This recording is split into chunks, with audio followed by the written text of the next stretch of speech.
Mr. Speaker.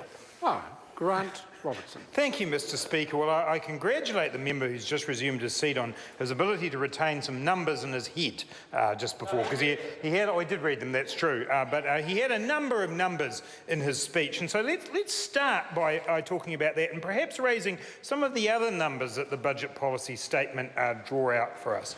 For instance, in the last year, per capita GDP, nothing, no growth, zero, flat. Absolutely flat. How about debt? Because we know that the government in the past has been very proud of its record around debt. Well, no, you would think so, wouldn't it? So net debt, 2008, 10 billion. 2015, 62 billion. An additional 52 billion. So there's another number for David Bennett. 52 billion, and in the spirit of my colleague Dr. David Clark, they've borrowed more than Muldoon. That's what they have done. Now but it's all right, because we had a promise from the government. We had a promise from the government that exports as a percentage of GDP would be up at 40%. That was the promise. Now, I'll admit this is not going to happen in a day. It's the kind of thing where you need to take step by step to improve exports. So it was 32% of GDP when the government came into office. They'll take steps forward and they'll reach 40% by 2020. So what you would think now, probably be in the mid-30s somewhere now. Well, you're on the way, 28.4%, going backwards. Exports as a percentage of GDP going backwards. But what about the stuff that, that really matters, the numbers that really matter to working New Zealanders, like whether or not they got a pay rise? That's an important thing covered here in the budget policy statement. New Zealanders working hard, adding to the productivity of the companies, hoping for a pay rise. What number would David Bennett want us to have there? 46% of New Zealanders did not get a pay rise in 2015. 46% of New Zealanders. So there's a number for the government. And what we also know is that the labour force participation rate, something that the government's wanted to cry about, say that's why we have to be careful about the unemployment numbers. It's actually coming down. It's actually coming down. People are giving up on the labour market, Mr. Bishop. They're giving up because the jobs aren't there for them. And so I would have thought Chris Bishop would get it. The trend matters, Chris. It's the trend that matters. It's going the wrong way. So they're the numbers that perhaps David Bennett might have wanted to focus on, Mr. Speaker, when he was looking at the budget policy statement. But what I think is really missing from the budget policy statement is the vision of the government to create the economy of our future. Because what this budget policy statement is really about is about a government that's stuck. It's a government that doesn't really have any new ideas about what a new economy might look like, about how we can, as David Bennett said, support and invest in diversification of the economy. Because the government was very keen, Mr. Bennett, to crow about dairy prices when they were high, to take the credit, to have the Prime Minister charging his glass with Teo Spearings to say it's all on, to make the best of his trip to China to start a new export line in there. So credit being taken. But now on the downturn, now when we've got farmers who are facing potentially what they're calling themselves a catastrophic situation. This is not the opposition saying this. This is the farmers themselves, and the performance by the Prime Minister today to decide that it was more important to throw political insults than actually recognise what farmers are calling a catastrophic situation, the possibility that there would be a drop in land value of more than 40%. The fact that we could have 40% of farmers potentially in a position where they're not meeting the terms of their loans. This is tough stuff. Those communities are having a tough time. And it is not right for the government to suddenly say it doesn't matter anymore. We've got tourism now.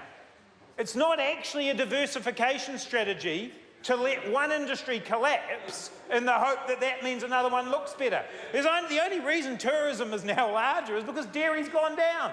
That's not diversification. That's not a government in the 21st century being a partner in the economy. being a partner in the economy, and that is what regional New Zealand is calling out for. I absolutely accept that farmers aren't looking to be bailed out by the government. They don't want that. What they're looking for is a government that will be a partner, that will get into those communities, work with local government, work with businesses, and help to establish the kind of industries, the kind of economy that can ride out the waves in the commodity cycle. Because in the end, that's what this government is leaving us with. An economy, economic growth that has been built on overinflated dairy price, the Christchurch rebuild, and the Auckland housing bubble. You could not get a less secure basis going forward from here for the New Zealand economy. So this budget policy statement misses the trick of planning an economy for the future. And Mr. Speaker, when we discussed this in the Finance and Expenditure Committee, it was quite clear when the Minister of Finance came in that his vision for the spending allowance that is here in the budget policy statement for the future was to look at tax cuts. That was the only plan. Not to invest, not to create opportunity for future generations, but to squirrel that money away for 2017 and the election and for tax cuts. And we know, Mr. Speaker, from what happened in 2010, where the National Party's focus of tax cuts will go. It goes to the top earners, the top 10% getting 40% of the value of tax cuts. That's the focus for National, and that's what they want to do with the money that is here in new spending allowances. Well, I can tell you, Mr. Speaker, that on this side of the House, we are proud to say that what we want to do with budgets of the future is use them to create opportunity for New Zealanders. And that's why Labor has proposed, as a direct alternative to National's tax cuts, our Working Futures plan that says let's use that money to invest. Chris Bishop laughs. He doesn't care. He doesn't care whether or not when people leave secondary school, they've got the ability to go on and get the qualifications that they need, to add to the skill base that they need. I do. I hear a high-pitched squeal from across the aisle. Mr. Speaker, what we need is a policy like Working Futures that actually means every single New Zealander will go on and get more qualifications, will be the skilled workforce that employers tell us time and time again that they need. But there's no sign of that in this budget policy statement. They think they can get away with 20th century approaches in the 21st century. That's not how we're going to grow the economy. What we want to see, Mr. Speaker, in the future is the budget policy statement used to define the kind of measures that would make for a good society. By all means, we keep measuring GDP. Of course, it's a very good way of measuring activity in the economy. But let's start measuring some other things in the budget policy statement. Let's start measuring how we're doing in creating jobs, in lowering unemployment.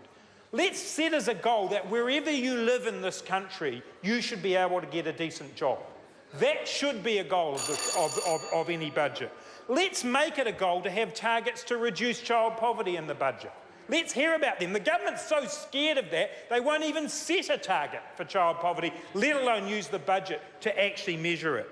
Let's use the budget to actually be honest about expenditure in health.